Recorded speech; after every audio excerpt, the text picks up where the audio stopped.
plays. So for some you feel uncomfortable, like you start freaking out, which has happened before. Yeah, it like triggers an experience that you've had in the past. So the safety word is Tabasco. Tabasco. Alright. So if you feel uncomfortable, say Tabasco, and we'll stop and gotcha. And yeah, if you don't want to role play, let us know, and we'll pass on to someone else. Work. All right.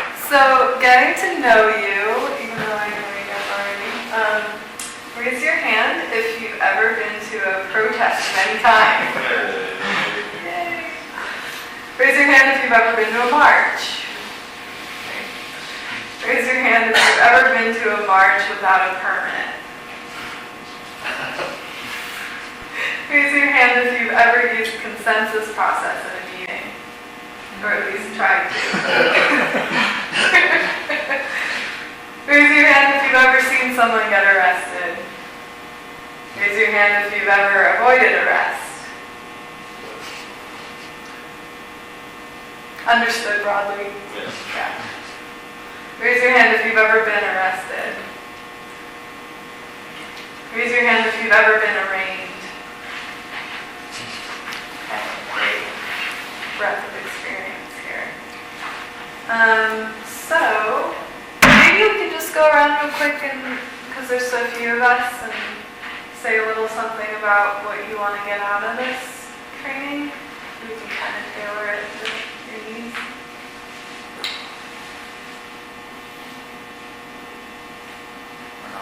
So we've designed this training primarily to deal with like protest and activism scenarios, and this is not like a catch-all training by any means. It's more focused for those actions. We have other trainings that we do that include a broader range of things. We encourage people to come to those too at some point. We give them probably about once a quarter or so. So yeah, but if there's anything else you guys want to get out of this, let us know. Tailor it. Alright, gotcha. Sweet. So when we do these role plays, we're going to be acting as police, and I'm still like working on my persona for that. It's not an easy thing to do, but we're going to wear these jackets when we're acting as police, just to clearly delineate the roles. Even when we're acting as undercover police, which is kind of silly, but like just to make it clear that when the jackets are off, we're speaking as us, and when the jackets are on, we are acting in that role, and we may lie, and we may, do things that we wouldn't normally do as people. Just to make that clear. So, we get started? Yeah. So who are they numbered?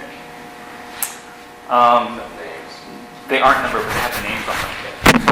So who has the box?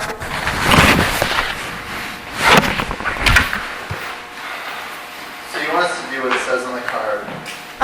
Yeah. And then we'll talk about it, and then sometimes we'll run it again after we've sort of debriefed it and approach it a little differently.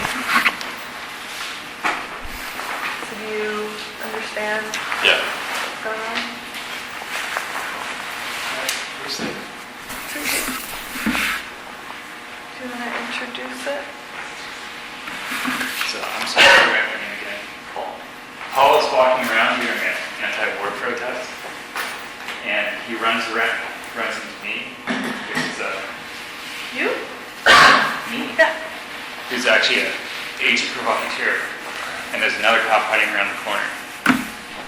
Hey man, how's it going? It's just fucked up, isn't it? Yeah, it's all fucked up. And I really want to do something about this. And, we need to show somebody what's wrong. No, man. No, I'm not a cop. You're a cop. No. Hey, listen. I'll tell you what. I've got a brick here. Let's throw bricks through that window over there. Well, Administration building. are you a cop? No, I'm not a cop. No, watch. Look. Here. Let's go. Ready? All right. All right. I just saw you throw that through the window. All right, you're going downtown. All right.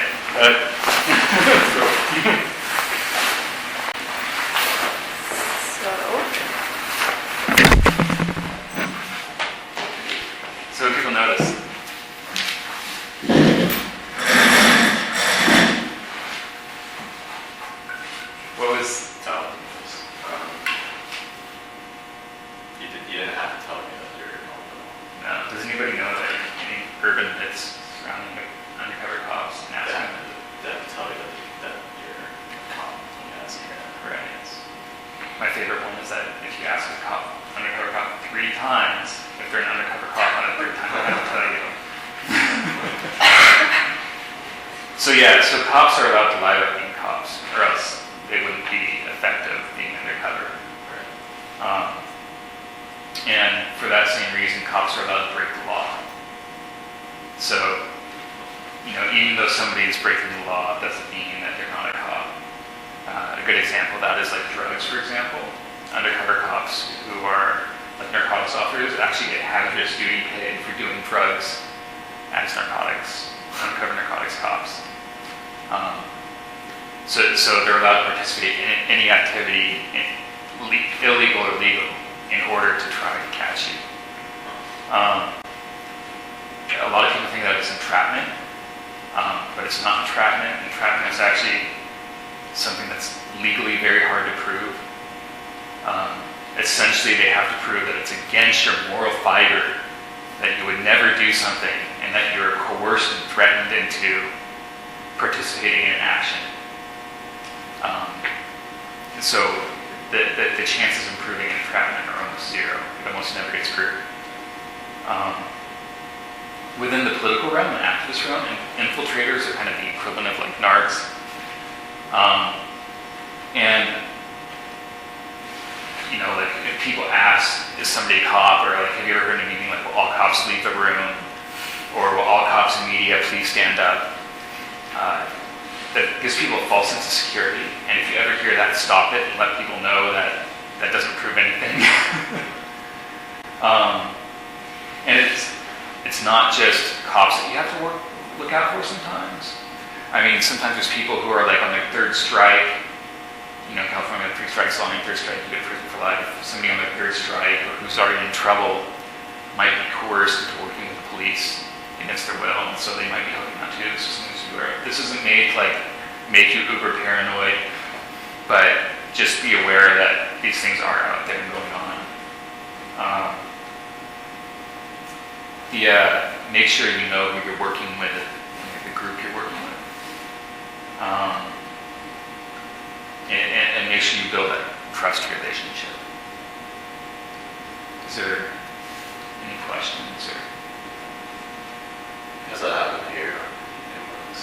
Has that happened here at Davis? Or like anything else just recently? Yes. Really? Yeah, there have been undercover police at some of the meetings and in protests. It's pretty common in protests for them to put somebody undercover in the protest just to alert the other police what's going on, where the protest is heading to. That's pretty common. It's less common for them to infiltrate meetings and groups, but it does happen. I would generally assume that like the General Assembly meetings, that conversation isn't secure. Right.